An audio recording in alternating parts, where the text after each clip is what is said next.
주말 잘 지내셨어요? 예.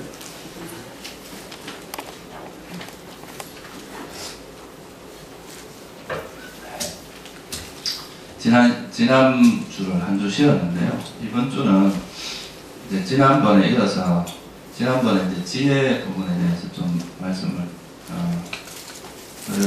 생각을 버리는 부분에 대해서 말씀을 드렸는데, 우리가 이제 생각하는 것을 보통 일반적으로 사람들은 이제 무분별하게 생각을 하는데, 생각하는 그 방법이랄까요? 생각을 어떤 생각을 해야 되고 이제 어떤 생각은 안 해야 되고, 이런 것들을 이제 지난 시간에 말씀을 드렸습니다. 그래서 이제 망상과 바른 생각, 그러니까 우리가 이제 보통 뭐 삿된 생각이라 그러기도 하고요, 잘못 그릇된 생각이라고 표현을 하죠.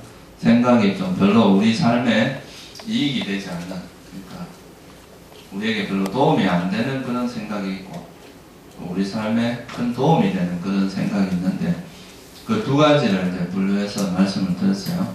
그리고 이제 우리에게 이익이 되지 않는 그런 생각이 일어났을 때 그 생각을 이제 어떻게 버리느냐의 문제가 있겠죠, 그죠? 그걸 어떻게 이제 내려놓느냐, 그 부분에 대해서 한 5가지로 설명을 드렸는데요. 그거를 이제 불교에서는 팔정도에서 이제 바른 사유라고 이야기를 합니다. 정견과 정사유라고 할 때 그 바른 사유를 이야기하는데, 이제 오늘은 그 바른 노력에 대해서 설명을 드리려고 하는데요. 이 바른 노력이라고 하는 것의 의미를 조금 이제 아는 게 중요한데요.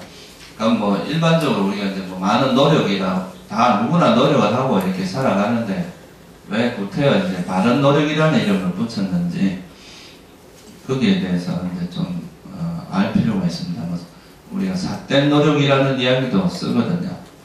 예를 들어서 뭐 어떤 사람이 도둑질을 하기 위해서 이제 나름대로 도둑질을 하기 위한 준비를 하고 거기에 대해서 막 열심히 노력하고, 이런 거를 우리가 바른 노력이라고 말할 수는 없겠죠, 그죠? 그런 거는 이제 바른 노력이 아니라 삿된 노력에 해당합니다. 그래서 바른 노력이라는 게 뭔가를 이제 먼저 이해를 해야 되는데요. 일반적으로 이제 노력을 바르게 하지 않고 좀 삿된 노력을 하게 되면 자기가 이제 노력하는 것에 비해서 얻는 것이 없는 거예요. 없는 것이 없겠죠, 그죠? 자기가 나름대로 애는 되게 쓰는데 그 애 쓰는 만큼 효과가 있는 게 아니라 그 애 쓰는 게 오히려 이제 시간만 낭비하게 되고 그런 경우가 있습니다. 이건 뭐 적나라하게 표현을 한다면, 동쪽으로 가기를 원하면서 이제 서쪽으로 계속 이렇게 간다면 아무리 시간이 지나고 아무리 오랜 세월이 지나도 이제 우리가 원하는 어떤 행복을 얻기는, 원하는 목적지에 도달할 수는 없겠죠. 그래서 이제 바른 방향성을 잡는 것이 이제 어떤 바른 노력에 있어서는 되게 중요하다, 이렇게 말할 수가 있어요. 어떤 방향으로 노력을 할 것인가.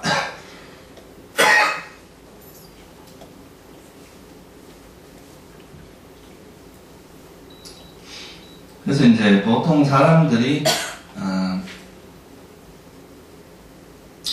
부처님께서 이제 경전에 말씀하신 걸 보면 보통 사람들은 이제 이 괴로움이라고 하는 것에서 이제 벗어나기를 누구나 원하잖아요.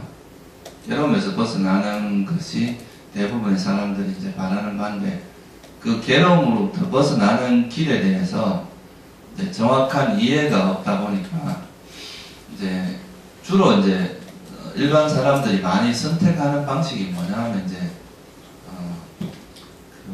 자기한테 일어난 괴로움을 극복하는 방향으로서 이제 오용락을 추구하는 쪽으로 보통 이렇게 이것이 마음이 작용을 합니다. 여러분들 보통 뭐예요? 영화를 보러 가신다거나 또 술을 먹는다거나 무슨 뭐 드라마를 본다거나 또는 뭐 좋은 경치를 보러 간다거나 뭐 음악을 듣는다거나 뭐 이런 식의 이제 방향, 그것이 이제 보통 사람들이 자기가 괴로울 때 그 괴로움으로부터 벗어나는 방향인데, 이거를 이제 우리가 불교적인 의미에서 해석을 하면 일종의 오용락이라고 이야기하는 그 감각적 욕망의 방향이거든요. 근데 이게 뭐 무조건 100% 잘못됐다 이렇게 말할 수는 없지만, 그런 감각적 욕망의 어떤 방향이라고 하는 것이 그 근원적인 해결이 아니라 항상 어떤 문제를 가지고 있는데 어떤 고통의 씨앗이 있단 말이에요. 왜냐하면 이 욕망이라고 하는 것이 가지고 있는 어떤 속성이 그렇단 말이에요. 욕망은 어떤 하나를 만족해서 그걸로 끝나는 게 아니라 하나를 얻으면 또 두 개를 얻고 싶고 두 개를 얻으면 세 개를 얻고 싶고 이 끊임없이 이제 진행되는, 그러니까 멈추지 않고 진행되는, 계속 달리게 만드는 그런 속성이 있기 때문에 이 감각적 욕망으로 인해서, 욕망을 통해서 우리가 이제 이런 괴로움에서 벗어나는 것은 좀 한계가 있다는 거죠. 이거는 일종의 뭐와 같은가 하면요, 여러분들이 감정적으로 힘들고 피곤한데 이제 어느 다른 쪽에 이걸 잊고 다른 쪽으로 이제 피하는 정도 수준이란 말이에요. 마치 여러분들 이제 뭐 몸이 아플 때 진통제를 맞는다거나 그냥 그렇게 일시적으로 그걸 도피하는 거지, 그 문제를 정확히 직시하고 그 문제를 정확히 이해를 해서 그거를 이제 해결해내는 그런 방향으로 흘러갈 수는 없단 말이에요. 그 문제에 대한 어떤 지혜가 생기지 않는다 이 말이죠. 일시적인 어떤 위안은 될 수 있어도. 그래서 요즘 이제 보면은, 요즘 뭐 어제 제가 백화점에 잠깐 간 일이 있는데 백화점에도 뭐 힐링 뭐 이래라고 해놨더라고요. 무슨 물건 파는데 뭐 힐링이 왜 필요한지 모르겠어요. 뭘 팔겠다는 건지 잘 모르겠는데, 이 힐링이라고 하는 것이 이제 아마 원래 작년부터 올해까지 아마 그 제일 핫 키워드 중에 하나가 아닌가 생각을 해요. 근데 이제 이런 힐링이라고 하는 것이 단순히, 그러니까 현재 우리 감정을 위로받고 현재 이렇게 문제가 생겼을 때 그거에 대해서 위로를 받고 그로부터 이제 잠시 벗어나는 이런 그것도 의미가 있어요. 그게 뭐 전혀 의미가 없다는 건 아닌데, 그때 이제 진짜 그 부처님께서 말씀하신 이런 힐링이라는 것, 그러니까 우리가 이제 문제를 해결하는 거는 단순히 그런 이제 어떤 감정을 가라앉히고 우리가 괴로울 때 그 괴로운 감정을 가라앉히는 정도를 이야기한 게 아니라 그런 괴로움이 일어나는, 괴로움이라는 걸 이해하는 정도 수준이거든요. 그런 거는. 그런데 이제 이런 괴로움이라는 것이 도대체 왜 생기는지, 괴로움의 원인이라는 것이 있습니다. 괴로움이 일어나는 원인. 그래서 그 괴로움이 일어나는 원인을 정확히 직시를 하고 또 그 괴로움이 일어나는 원인을 알고 또 그러면 원인을 알면 이 괴로움으로부터 벗어나는 길도 정확히 알게 됩니다. 어떻게 하면 이게 벗어날 수 있느냐, 구체적인 방법론을 알게 된다는 거죠. 그냥 이제 뭐 문제만 알고 그거로부터 일시적으로 피하는 거, 이것만 갖고는 여러분 문제 해결 안 됩니다. 또 어떤 문제가 생기면 또 계속 똑같은 게 반복된단 말이에요.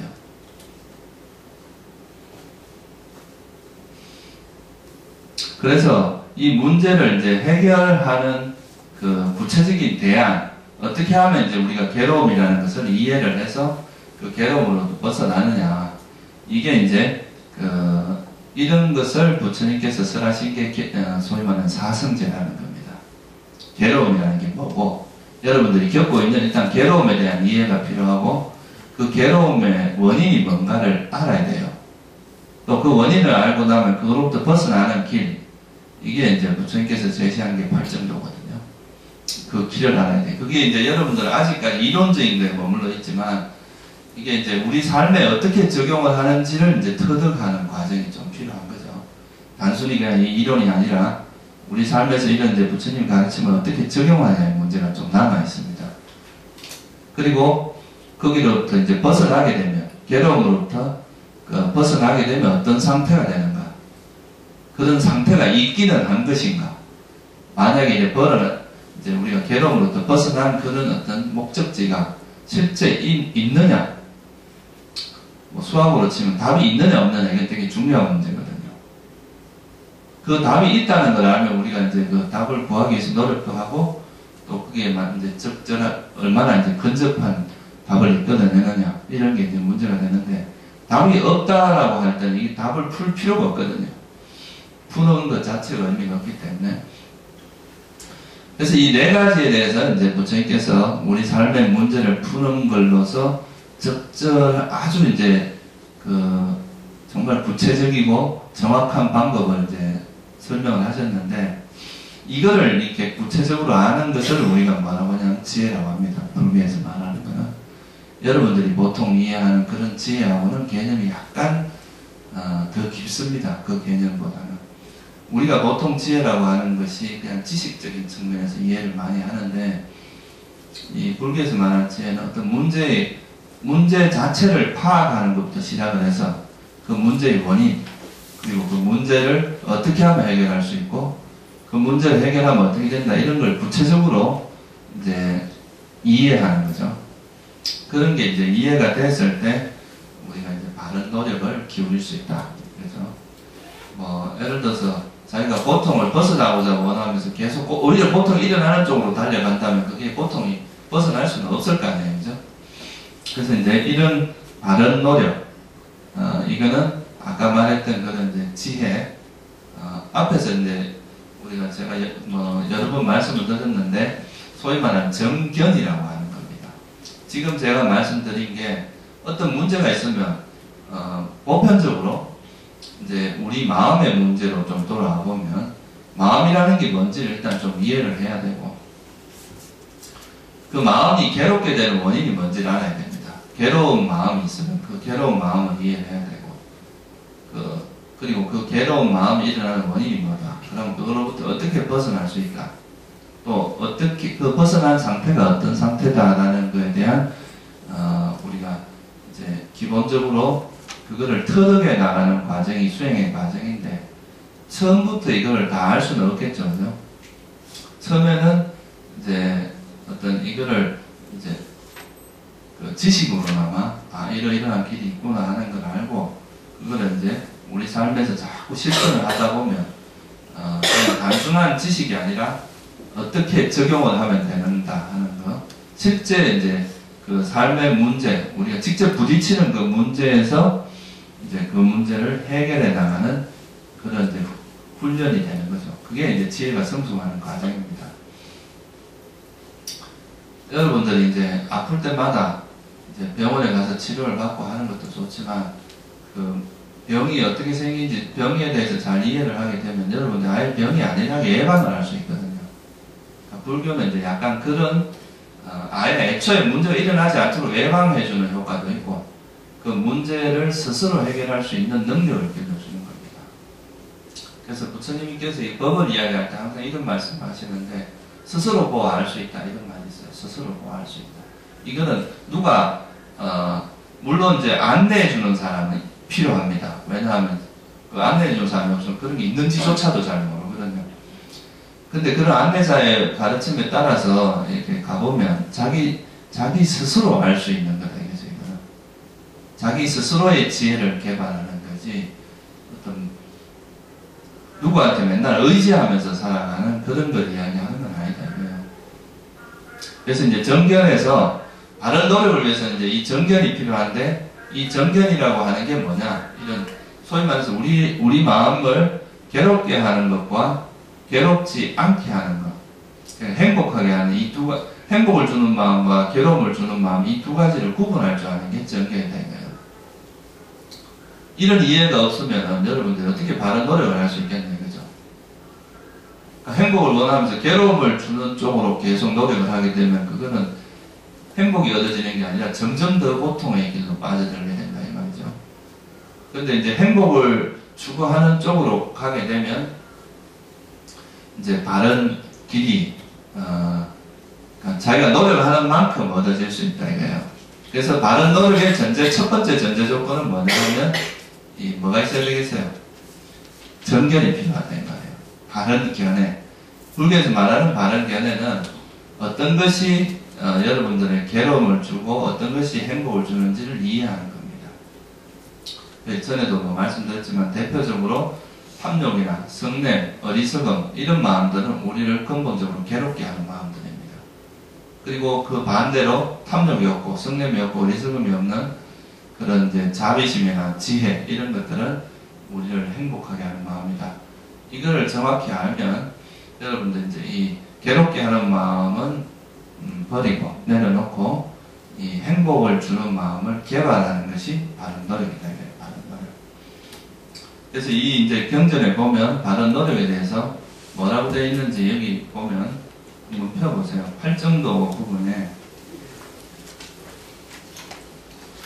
내념적용을 한번 찾아보세요.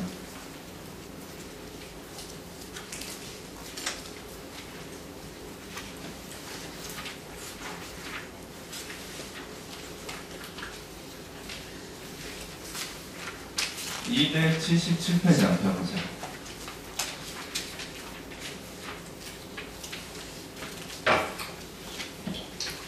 자, 거기 보면 그 무엇이 바른 정진인가 나오죠? 정진이라는 말이 이제 노력입니다. 노력. 우리나라 말로는 이제 노력이죠. 한번 읽어보겠습니다. 비구들이여, 그러면 무엇이 바른 정진인가? 비구들이여, 여기 비구는, 같이 읽어보세요. 여기 비구는 아직 일어나지 않은 사악하고 해로운 법들이 일어나지 못하게 하기 위해서 의욕을 생기게 하고 정진하고 힘을 내고 마음을 다잡고 애를 쓴다. 이미 일어난 사악하고 해로운 것들을 제거하기 위해서 의욕을 생기게 하고 정진하고 힘을 내고 마음을 다잡고 애를 쓴다. 아직 일어나지 않은 유익한 것들을 일어나도록 하기 위하여 의욕을 생기게 하고 정진하고 힘을 내고 마음을 다잡고 애를 쓴다. 이미 일어난 유익한 법들을 지속시키고 사라지지 않게 하고 정장시키고 실패하게 하고 개발하기 위해서 의욕을 생기게 하고 정진하고 힘을 내고 마음을 다잡고 애를 쓴다. 비구들이여, 이를 일러 바른 정진이라. 그러니까 이 말이, 그러니까 이제 한마디로 말해서 이 말 뜻이 뭐냐 하면 불선한 마음은 어떻게 하라는 거예요? 버리라는 거죠, 그죠? 그리고 선한 마음은 개발해라. 이게 이제 여러분의 칠불통계라고 있습니다. 과거 이제 석가모니 부처님이 나시는 이때부터 7부처님이 계셨는데 그 7부처님께서 공통으로 하신 개송이다, 이 말이 칠불통계라는 뜻이거든요. 그 첫 번째가 뭐냐면 제악막작이라는데, 제악막작. 제라는 건 모두 제자고, 악이라는 거는 이제 불선한 마음, 막작. 막이라는 거는 이제 말막자예요. 하지 마라 이 말이거든요.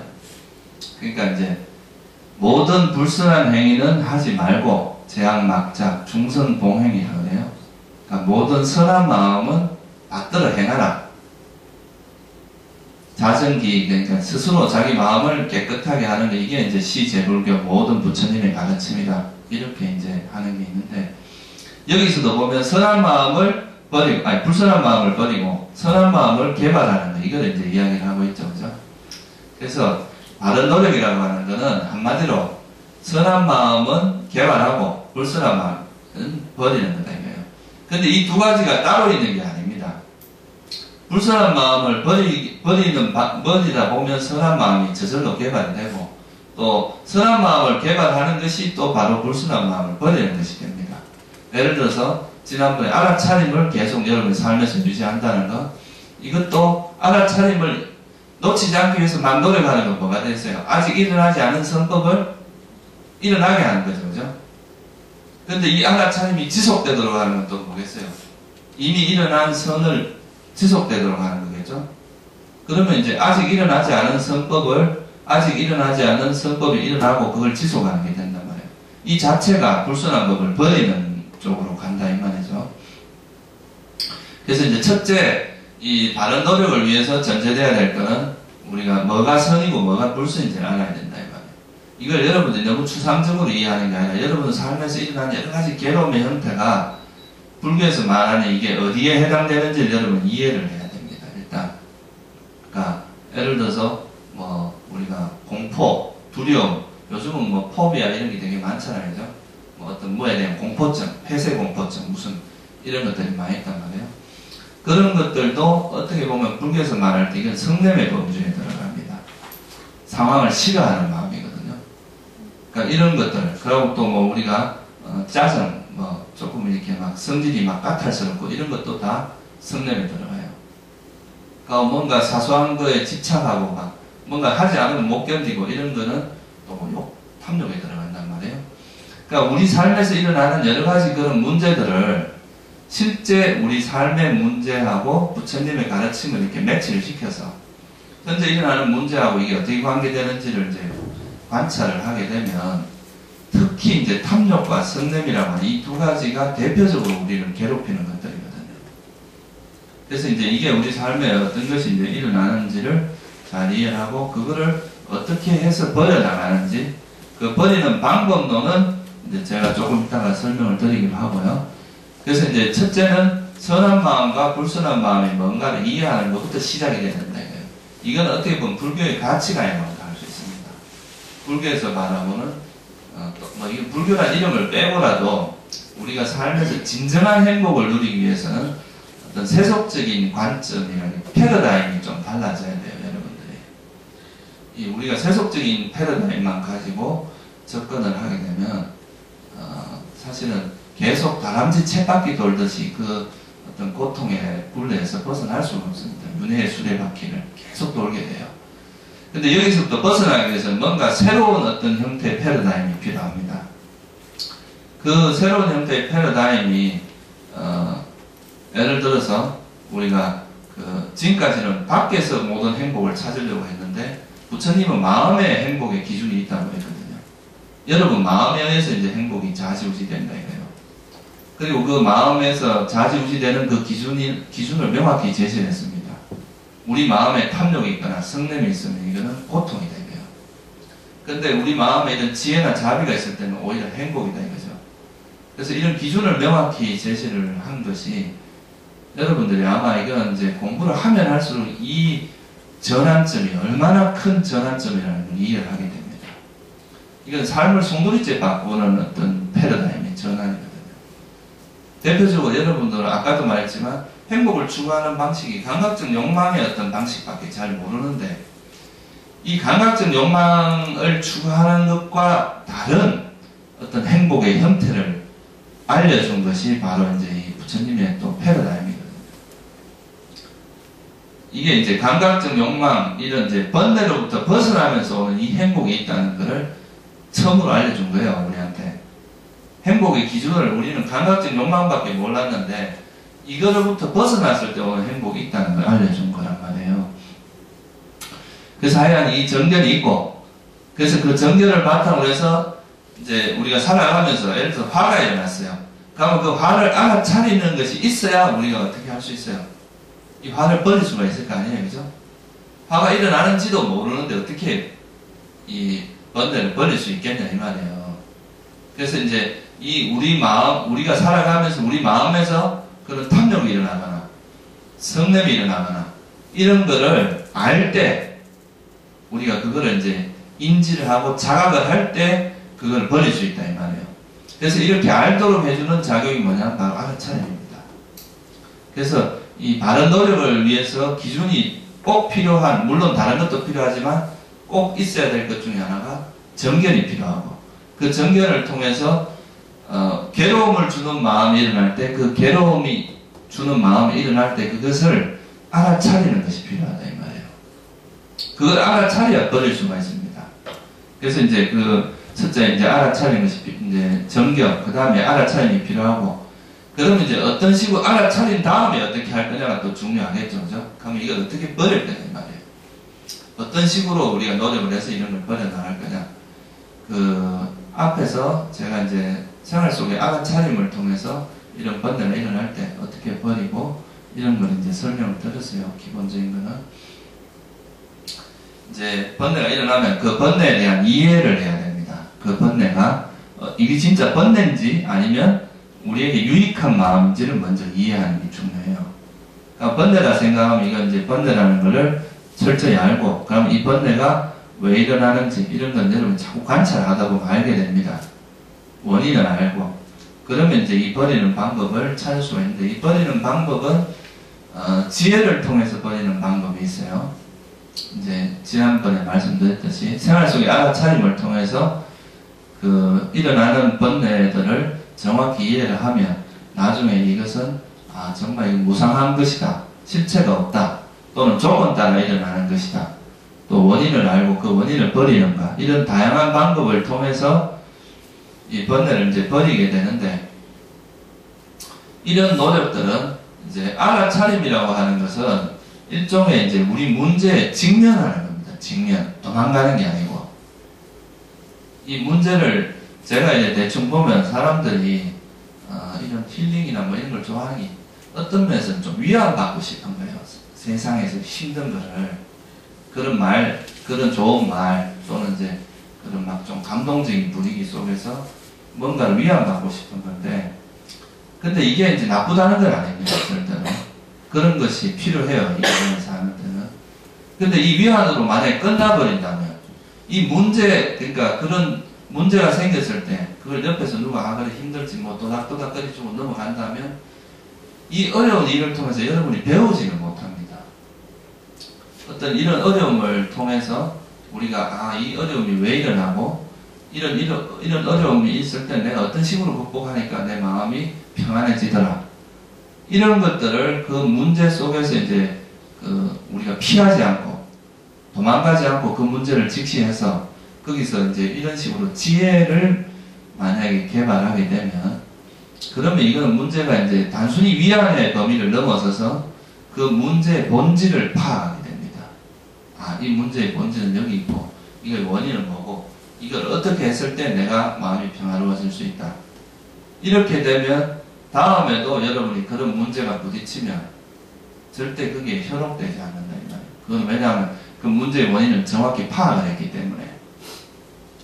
그래서 이렇게 되도록 하는 것이 이제 좀 바람직하다. 이게 이제 알아차림 수행을 통해서 지혜를 개발하는 그 메커니즘이거든요. 그냥 단순히 그냥 문제를 현재 힘드니까 뭔가 위안을 받고 위로를 받고 이런 수준으로 이야기하는 게 아니라 이 말이에요. 그렇게 되는 거는 일시적입니다. 그 좀 지나면 똑같은 게 반복되고. 왜 여러분이 여러분 삶을 남한테 의지하려고 합니까? 그럴 필요가 없잖아요. 자기 스스로의 지혜가 있는데, 자기 지혜를 개발해서 그 힘을 활용을 하면 자기 스스로 얼마든지 해결할 수 있는데, 힘들 때마다 맨날 누구한테 위안을 받으려고 한다면 그거는 한계가 있잖아요. 누가 항상 옆에 있어주는 것도 아니고. 제가 학교 다닐 때 당구를 잘 쳤는데, 그 당구 치는 것도 보면 저는 한 1년 만에 500을 쳤어요. 그러니까 속도가 엄청 빠른 거죠. 근데 그 이유를 보면, 이게 보통 이제 당구를 치면 이제 실수를 하잖아요. 그죠? 어떤 똑같은 상황에서, 공원 이렇게 했는데, 이게 실수를 해서 이제 잘못 치는 경우가 있는데, 보통 사람들은 이거를 그냥 넘어가요. 실수했다 그러면 화만 내고 넘어가. 그리고 이제 그거 막 불만, 이게 실수했다고 짜증내고 이러면서 끝나는데, 저는 그 경기가 끝나고 나서 반드시 연습공을 합니다. 끝나고 남아가지고 그 똑같은 공을 이렇게 딱 이렇게 놓고, 이걸 어떻게 내가 해서 실수를 했고, 어떻게 하면 다시 하면 잘 칠 수 있고, 그거를 이렇게 이제 연구를 하면 다음에 그 실수의 확률이 훨씬 줄어듭니다. 그러니까 이제 자기의 부족한 것만 정확히 딱 찾아가지고 거기에 대해서 어떻게 보면 집중과 선택이라고 할 수 있죠. 맞춤형으로 그게 문제를 해결을 해 나가면, 그러면 이 실력이 되게 빨리 늘거든요. 근데 이거는 여러분들 우리 살아가는 삶에서도 적용이 될 수 있어요. 그냥 단순히 어떤 문제가 생겼을 때 그게 대해서 짜증내고 화내고 괴로워하고 여기서 끝나버린다면 여러분들 삶의 발전이 있겠어요, 없겠어요? 계속 반복됩니다, 그거는. 다람쥐 쳇바퀴 돌듯이. 요번에 이제 막 괴로워서 조금 어떻게 넘어갔는데 똑같은 문제가 또 얼마 있으면 또 발생하고 끊임없이 거기서 이제 헤매게 된다 이 말이에요. 근데 이 지혜라고 하는 것은 그런 상황에서 그 문제를 정확히 파악을 하면 다음에 그런 문제가 반복되지 않도록 예방해주는 역할을 합니다. 다시는 그런 실수가 반복된다 하더라도 그 강도면이라든가 반복되는 빈도수가 훨씬 적어진다 이 말이에요. 그게 이제 불교에서 말하는 지혜의 작용입니다. 지혜의 작용. 그러니까 여러분들이 삶을 좀 적극적으로 어떤 문제를 도망가지 말고 자꾸 외면하려고 하지 마세요. 문제를 처음에 좀 힘들면 잠시 피했다가 좀 마음이 안정이 되면 다시 문제에 직시를 해야 됩니다. 위안을 받았으면 그걸로 끝나지 말고 그 문제를 직시하라 이 말이에요. 그렇게 해야 이게 이제 정말 자기 삶에 어떤 큰 변화가 일어날 수 있어요. 이런 식으로 수행을 하는 것을 우리가 뭐라고 하냐면 생활 속의 알아차림이라고 이야기를 해요. 그러니까 우리가 이제 우리 삶에서 부딪히는 문제들을 정확히 알아차려야 돼요. 우리가 지금 이 순간 당장 알아차려야 되는 거죠. 오늘 일어나는 걸 뭐 1년 뒤에 알아차리고 아 그때 왜 그랬지 하면 늦다 이 말이에요. 그게 아니라 지금 이 순간에 일어나는 것을 바로 알아차려서 그 순간 직시를 하라 이 말이죠. 자, 잘 생각을 해보세요. 생각이라고 하는 거는 그냥 이거는 실체가 없습니다. 예를 들어서 지금 내가 어떤 사람을 만났는데 화가 딱 일어나요. 화가 누굴 만났는데 화가 일어나요. 이거는 뭐예요? 지금 이 순간에 일어나는 뭐예요? 현실이죠. 그리고 이건 실상입니다. 실제로 있는 상황이다 이 말이에요. 이거는 어떤 뭐 개념 이름 우리가 이걸 이름을 붙이든 안 붙이든 이걸 화라고 이름을 붙이든 뭐라 붙이든 실제로 일어나는 상황이다 이 말이에요. 근데 우리가 이걸 며칠 지나고 나서 생각하는 건 실제 상황은 아닙니다. 그거는 그냥 과거에 있었던 거에 대한 하나의 기억이다 이 말이에요. 기억. 이거는 상당한 차이가 있어요. 이건 무슨 실체가 있는 게 그냥 생각으로서 존재하는 거란 말이에요. 그죠? 근데 그 실제 부딪히는 그 상황에서 이거를 바로 보고 그거를 문제를 해결할 수 있는 이게 이제 비파사나 수행이다 이거예요. 그러니까 그래서 이제 우리가 뭐 이런 실상을 보는 거를 법을 본다 그러고 그냥 막 생각으로만 돌아다니는 이런 걸 개념이라 그러거든요. 이게 실체가 있는 게 아니거든요. 그냥 어떤 환상, 이런 거에서 벗어나지 못하는 거란 말이에요. 그래서 이제 비파사나 수행이라고 하는 건 이제 이런 실제 상황, 실상을 봄으로써 그 실상을 봐야 우리가 실제 문제가 해결이 됩니다. 그런데 우리가 현재 부딪히는 문제를 자꾸 외면하면은 이거는 실상을 보기 어려워. 계속 어떤 과거의 기억이나 우리가 관념 이런 거에서만 또 이게 생각으로 진행될 때는 조금 몇 번 진행되다 보면 이게 포장되기 시작합니다. 합리화도 되고 뭐 이걸 뭐 어떤 식으로 포장을 해서 우리 대뇌가 그런 짓을 참 잘합니다. 이 대뇌가 원래 어떤 정보가 들어가면 이거를 어떤 자기 나름대로 재구성을 잘하기 때문에 그런 이야기 들어보셨죠? 팔이 잘린 사람인데도 이 팔에 통증을 느낀다 그러잖아요. 이게 대뇌의 작용 때문에 그러거든요. 이게 팔을 없어졌는데도 이 팔에 통증을 느끼는 거예요. 그걸. 그 어떤 우리 대뇌에서 작용하던 게 이 팔이 그대로 있는 것처럼 생각하면서 거기서 통증을 그대로 느끼는 그런 현상들이 있다 그러거든요.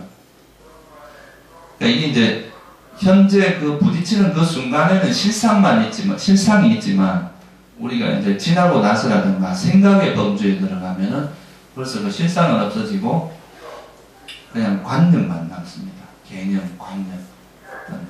그래서 그런 식으로는 이제 해결되지 않는 것이 있다. 그래서 이제 우리가 이런 현실에서 어떤 문제들을 직시하고 좀 힘들면 잠시 피하라 이거죠. 잠시 피하거나 어떤 마음을 좀 안정시킨 다음에 다시 보더라도 이 문제를 계속 피하지 말라 이거예요.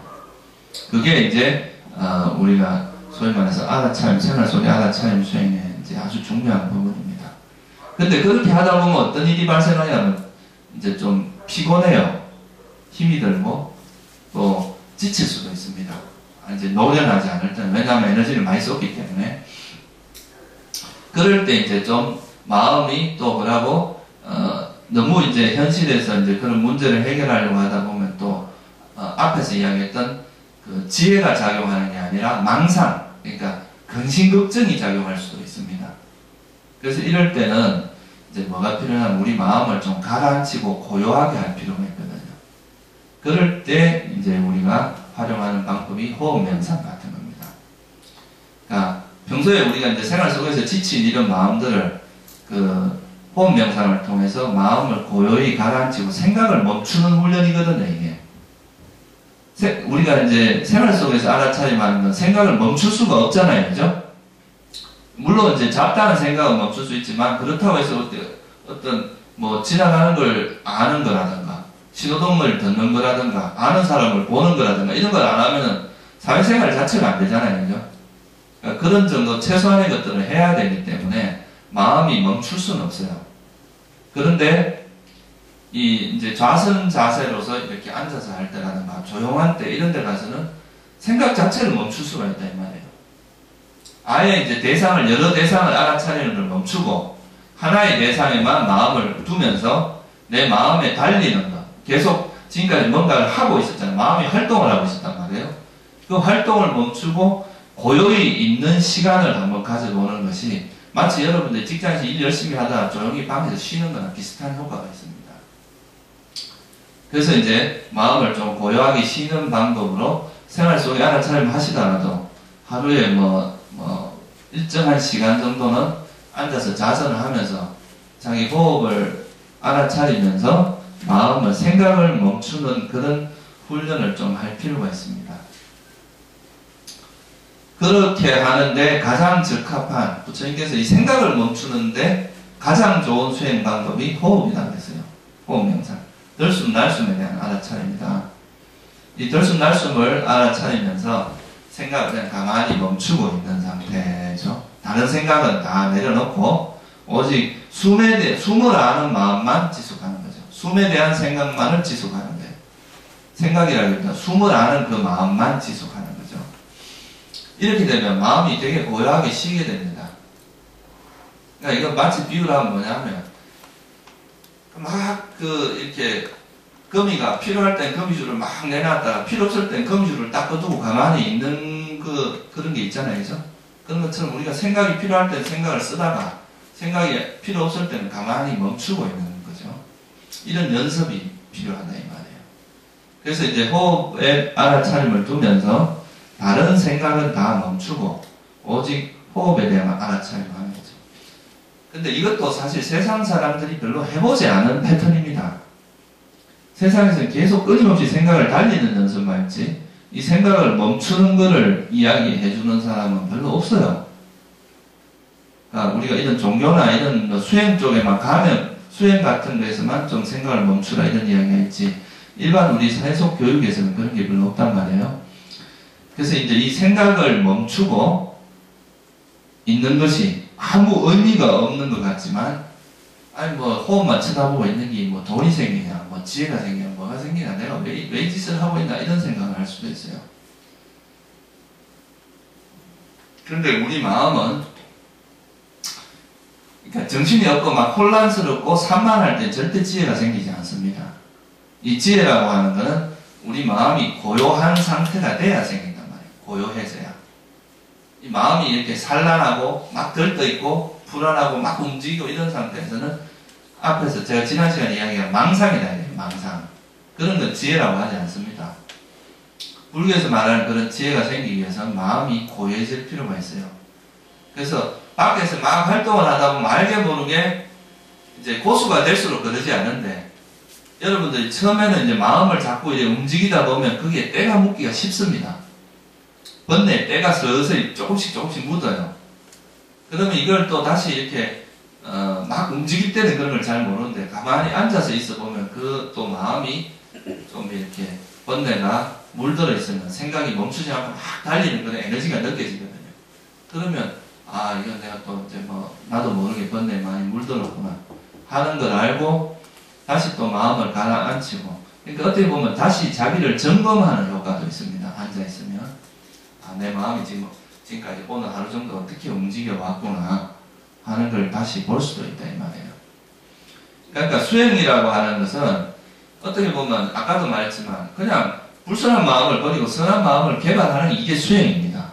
이게 바른 노력이고 근데 이거를 하는 방법은 생활 속에 알아차림도 있을 수 있고 우리가 이제 호흡 명상을 통해서도 똑같이 할 수 있는데 호흡 명상을 통해서는 호흡을 알아차림을 하는 거죠. 숨이 들어가고 나가고 들어가고 나가는 이거는 그냥 이것만 알고 있는 거예요. 다른 건 다 무시하고 다른 데는 관심을 가지지 않는 거죠. 근데 이제 내가 지금 여러분들이 만약에 지금 눈을 한번 감아보세요. 감고 자기 호흡을 한번 1분만 호흡에 마음을 두고 움직이지 않겠다 생각하고 한번 있어 보세요. 1분 동안 어떤 일이 벌어지는지 한번 관찰해 보세요.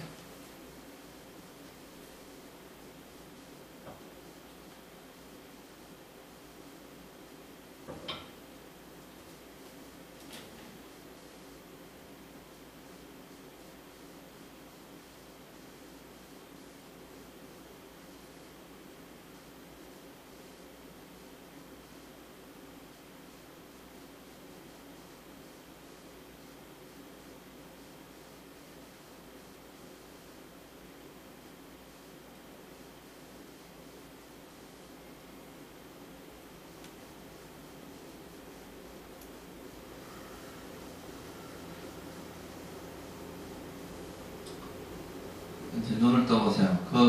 자기가, 지금 우리 마음은 한 호흡이라고 하나를 알려고 하는 여기에다 마음을 이제 두려고 하고 있는데 실제 마음이 여기 가만히 있습니까? 안 있습니까? 계속 1분 동안 머물러 있어서 한번 손 들어보세요.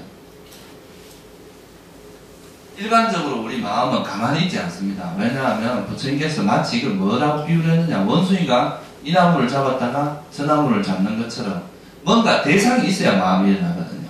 그러니까 우리는 끊임없이 이것저것을 막 이렇게 돌아다니는 것이 연습이 되어 있다 이 말이에요. 우리 마음은 이것도 보고 저것도 보고 TV 보고 안 그러면 뭐 저걸 보고 마음이 가만히 있는 쪽으로 연습돼 본 적이 별로 없단 말이에요. 근데 갑자기 이거 마음을 멈추려고 하니까 멈춰지지 않죠. 그럼 이걸 움직이게 하는 동력이 뭐냐 이 말이에요. 이 움직이는 것만 자꾸 버리려고 하지 말고 왜 이 생각이 움직이냐 이 말이에요. 그 밑바탕에서 이 마음을 움직이는 동력이 뭐냐 이 말이에요. 뭐가 움직이겠어요? 실제로 이 마음을 움직이게 하는 그 동력은 번뇌란 말이에요. 번뇌. 우리가 뭔가를 갈구하는 마음이라든가 앉아있는데 막 옆에서 오늘 아침에 이제 남편하고 싸우고 왔던 그게 생각이 나. 그럼 이 화가 계속 생각을 움직이게 하는 거거든요. 또 뭔가를 사고 싶은 게 있어. 그러면 이 사고 싶은 감각적 뭔가 욕구가 가만히 있는데도 그 생각을 계속 움직이게 한단 말이에요. 또 앉아있는데 언제 종치나 이것만 생각하면서 그러면 종치는 것 빨리 종을 쳤으면 좋겠다는 이런 갈증이 계속 이 현재 상황을 괴롭게 만드는 생각이 움직이게 만든다 이 말이에요. 그러니까 사실은 이 생각이 일어나는 것의 밑뿌리를 들여다보면 그 번뇌가 계속 이 생각을 움직이게 만든다 이 말이에요. 그래서 사실 우리가 이제 호흡 명상을 할 때도 우리가 이제 호흡이라고 하는 여기에만 알아차림을 하려고 이제 하는 애를 쓰는데 애를 쓰다가 이렇게 마음이 이렇게 움직일 때 그 움직이게 하는 그 밑부분이 사실은 이 번뇌가 사실 생각을 움직이게 한단 말이에요. 그럼 여기서도 호흡을 알아차려 이런 번뇌가 움직이는 걸 알고 번뇌가 움직이는 걸 아는 것은 굉장히 이제 생각이 움직이는 걸 아는 것은 벌써 많이 진행이 된 상태입니다. 그런데 이 번뇌가 일어나는 걸 아는 것은 굉장히 초창기에 아는 거거든요. 그러니까 버리기가 훨씬 쉽단 말이에요. 그래서 이제 이렇게 하면 그냥 호흡에다가 우리가 이제 호흡을 알아차림을 하겠다고 마음을 이제 노력을 하면서 이 번뇌 움직이는 거 이것만 자꾸 놓는 연습을 하다 보면 자연스럽게 힘이 일로 다 간다 이 말이에요. 그러면 이거는 수행 방법만 다르지 패턴은 어때요? 수행을 하는 어떤 목적이나 그 방향성은 똑같다 이 말이에요.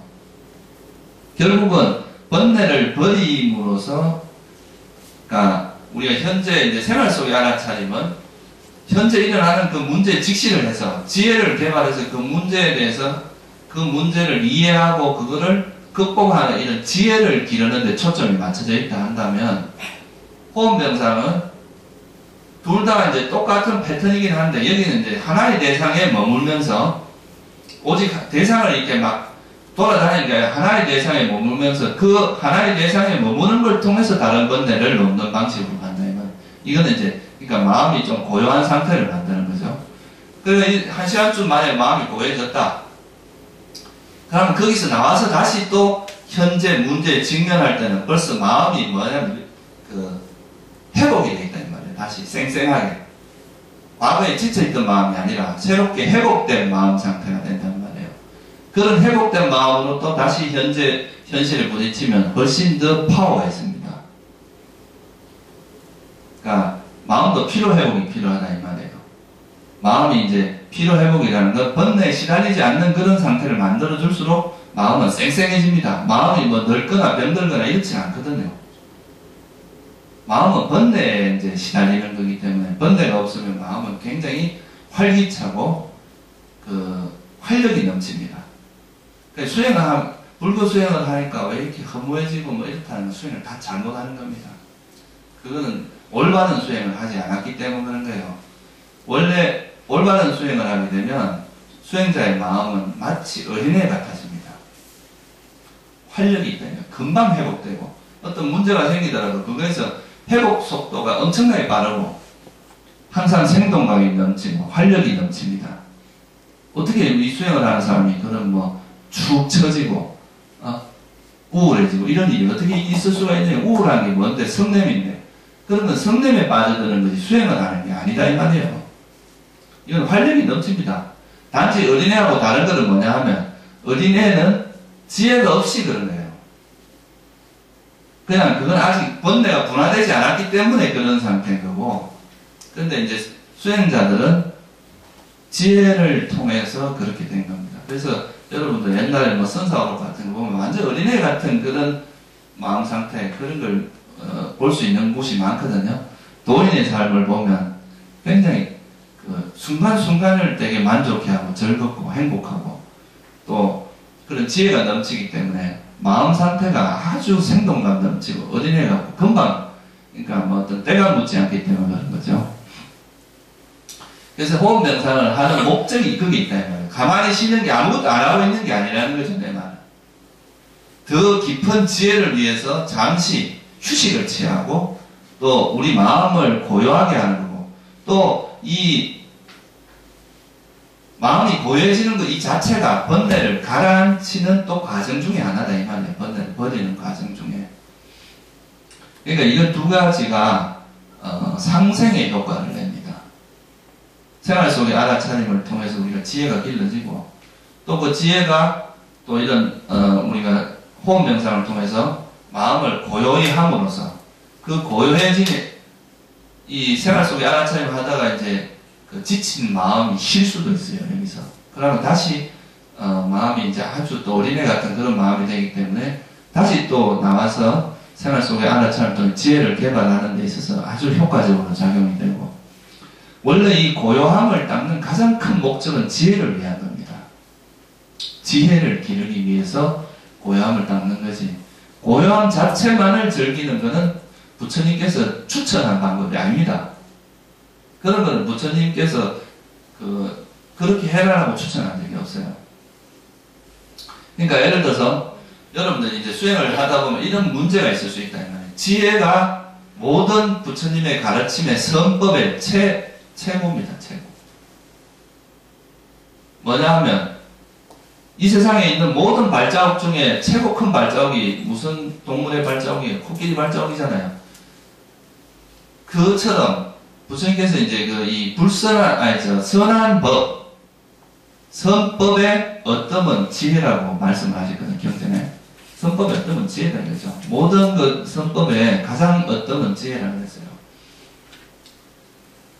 그래서 이런 고요함을 바탕으로 해서 지혜를 개발하는 쪽으로 가야지, 그게 아니라 고요함만 즐기게 되면 마치 아까 말했듯이 여러분이 조금 힘든 일이 있으면 여기 와서 그냥 위로받고 피하고 그 편안함을 느끼면서 그냥 거기에 안주하려고 하는 그런 마음이 되기가 쉽습니다.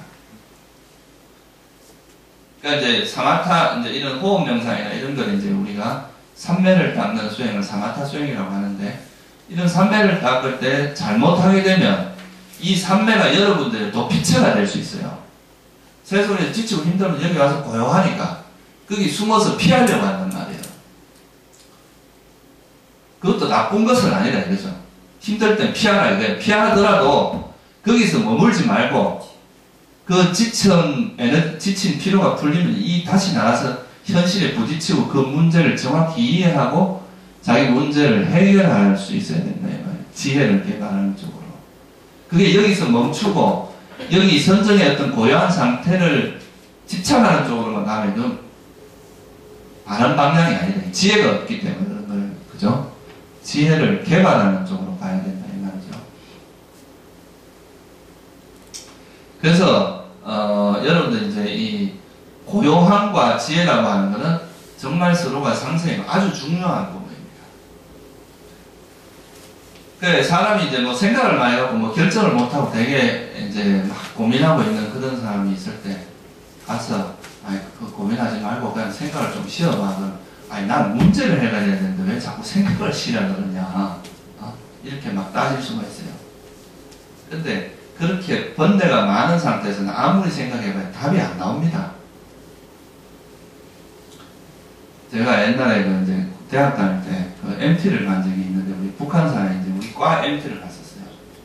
근데 그 과 MT를 가는데 그 선발대가 먼저 가고 저는 후발대로 갔어요. 그 이제 후발대로 한 3시쯤인가 그때 좀 무슨 일이 있어서 늦게 출발했는데 그 MT가 하는 장소는 북한산에서도 상당히 높은 데 있었어요. 근데 이제 저는 그 산에서 해가 빨리 진다는 걸 계산을 못한 거예요. 보통 우리가 일반적인 세송하고 다르거든요. 일반 이런 도시하고. 산에 이게 큰 산이 있으면 이제 해가 빨리 진단 말이에요. 가는데 해가 져버린 거예요. 해가 져버려갖고 길을 잃어버렸어요. 가다가 이제 등산로를 잊어버리고 어떤 새길로 들어갔는데 가다 보니까 이건 가면 갈수록 더 미궁에 빠져들어가는 거야. 그래서 그때 이제 생각할 때 어떻게 했느냐 하면 일단은 그 자리에 앉았어요. 내가 그때 이제 뭐 배낭 안에다가 뭐 깔판하고 그때는 또 폼 잡는다고 기타도 들고 갔었어요. 기타도 딱 들고 뭐 이런 거 다 있었어. 그러니까 이제 깔판을 딱 깔고 그 앉아가지고 혼자서 기타 치고 1시간 동안 놀았어. 그러니까 그 1시간 정도 지나니까 이제 어떻게 되냐면 눈도 밝아져요. 이제 어둠에 적응되고 가고 막 놀랄 때 그때 막 움직이면 이게 분명히 어떤 실족사라거나 위험할 수 있습니다. 그러니까 거기서 가만히 앉아서 1시간쯤 쉬다 보니까 이제 마음도 좀 안정이 되고 고요해진 거죠. 불교적으로 이야기하면 마음이 고요해지고 우리 눈도 밝아졌어요. 그러니까 이제 이렇게 주위를 둘러보니까 그 옆에 새길이 하나 있더라고요. 그래서 그 길로 나오니까 이제 큰 길을 찾게 된 거죠. 빠져나오게 된 거예요. 그러니까 이게 그 1시간 동안 노는 게, 이 위급한 상황에서 노는 게 뭐냐, 빨리 길을 찾아야지 이렇게 생각할 수도 있지만, 근데 사실은 오히려 그럴 때 멈추고 가만히 있는 그게 오히려 문제를 해결해 줄 수도 있다 이 말이에요. 꼭 뭔가를 계속 마음을 움직여야 문제가 해결되는 게 아니라 우리가 번뇌가 움직일 때는 그 움직이는 그 생각이 하나도 도움 안 됩니다. 여러분한테. 오히려 그 문제를 더 복잡하게 만들고 또 문제를 더 꼬이게 만든다 이 말이에요. 그럴 땐 차라리 쉬는 게 좋습니다.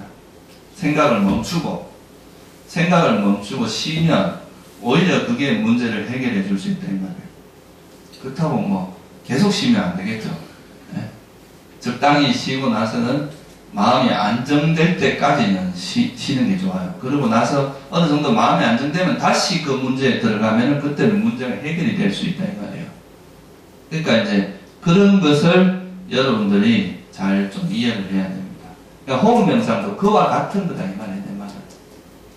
여러분들이 밖에서 무조건 막 이렇게 마음을 계속 달리기만 하는 것이 좋은 것이 아니다 이 말이죠. 달리기만 하면 모든 문제가 다 해결될 것 같죠? 안 그렇습니다. 오히려 문제가 더 복잡하게 얽히는 경우가 많아요. 그럴 때는 오히려 마음을 잠시 쉬고 생각을 멈추고 나서 어느 정도 마음이 고요해진 다음에 다시 그 문제를 들여다보면 전혀 다른 각도에서 보입니다. 그래서 이게 이제 바로 어떻게 보면 부처님께서 선정과 지혜라고 하는 것이 서로 상생의 관계다. 서로가 이게 도움을 주는 관계지 서로가 대치되는 관계가 아니라는 거죠. 그래서 평소에 이제 생활 속에 알아차림을 하시다가도 가끔씩 시간이 날 때는 이제 자선, 하루에 뭐 한 30분이나 1시간 정도라도 이제 고요하게 생각을 멈추는 시간을 좀 가져보는 게 좋습니다. 연속으로 낼 수 없으면 한 10분, 10분, 10분이라도 해서 그 하루에 좀 멈추는 시간을 좀 가져보라 이 말이에요. 네, 잠깐이라도. 여러분 무슨 일하다가 머리 아플 때 뭐 한 몇 분이라도 잠깐 눈을 감고 호흡에 알아차림 하고 있으면 이 마음이 훨씬 더 가벼워지는 게 있거든요. 그래서 이제 바른 노력을 통해서 우리가 이제 바른 노력을 하는 것을 크게 나누면 이렇게 한 2가지 정도로 이야기를 할 수 있습니다. 이제 일상 여러분들이 삶을 살 때는 생활 속에 알아차림을 통해서 수행을 하고 일반적으로 삶을 이제 좀 여유가, 시간적인 여유도 있고 공간이 좀 안정되어 있는 곳에서는 조용히 앉아서 숨에만 알아차림을 두면서 그 생각을 멈추는 방법이죠. 들어가고 나오는 이 숨, 그러니까 이 알아차리는 방법은 그냥 복잡하게 생각할 게 없습니다. 그냥 숨만 아는 생각, 숨을 알고 있는 이 마음 외에 다른 생각을 안 하겠다 생각을 하면 돼요. 그러니까 숨이 들어가고 나가는 이것만 알고 다른 생각은 다 버리겠다. 그런 생각을 하고 그냥 앉아서 들어가고 나오는 그 숨을 관찰하면 됩니다. 그 숨 자체를 그냥 숨을 아는 마음만 지속하면 돼요. 딴 거는 일치하지 말고. 좀 자세한 거는 법요집에 보시면 아마 여러분들이 법요집이나 그 책에 보면 그 설명이 자세히 되어 있습니다. 그거를 좀 참고를 하고, 기본적으로는 이 숨이 들어가고 나가는 그 아는 마음, 그거를 유지하려고 노력을 하세요. 그러다가 이제 뭔가 다른 데로 생각이 움직이는 것은 이 움직이게 하는 동력이 번뇌다 이거예요. 그럼 이 마음을, 움직이는 이 마음만 놓고 다시 또 숨으로 돌아와야 돼요. 이 숨으로 자꾸 회항을 한다 이 말이죠. 숨으로 주의를 돌려요. 그렇게 하다 보면 우리가 이제 고요히 들어갈 수가 있어요. 그 마음이 이제 생각들이 멈춰지고 호흡에만 생각이 머물러 있는 그런 상태가 지속될 수가 있다 이거죠. 그래서 이 두 가지를 여러분 잘 생활 속에서 실천하는 것이 바로 바른 노력이라고 이야기하는 겁니다.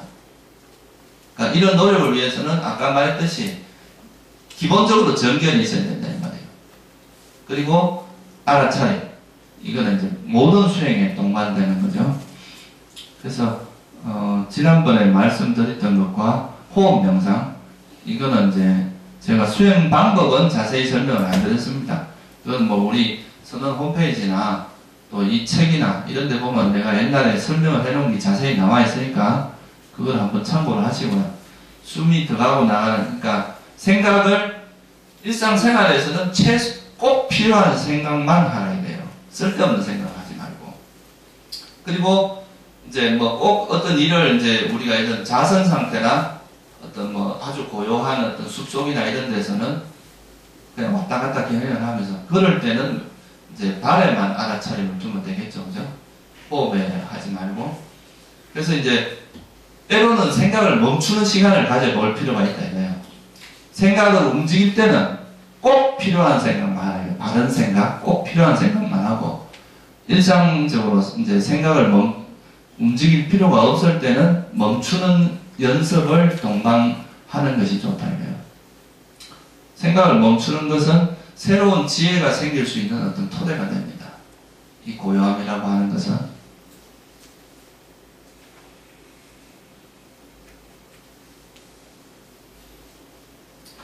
그리고 이제 아까도 말씀드렸지만 문제를 항상 우리가 이제 불교에서 말하는 위파사나 수행의 그 핵심이 뭐냐 하면 실제거든요. 실상. 우리가 현재 그걸 전문 용어로는 법이라고 이야기를 합니다. 법을 보라 이렇게 이야기하거든요. 법을 보라. 이 법이라고 하는 건 스스로 보아 알 수 있다. 그럼 시간이 걸리지 않는다. 시간 걸릴 일이 없죠. 내가 지금 화가 일어나는 그 순간 포착한 모양 볼 수 있잖아요. 지금 당장도 볼 수 있습니다. 그래서 그 자기에게 일어나는 그런 마음을, 이 마음이 번뇌에 물들지 않게 하는 게 중요합니다. 번뇌에 물들어가는 걸 자각을 못하면 그 번뇌에 물들어서 계속 괴로움은 커져나가잖아요.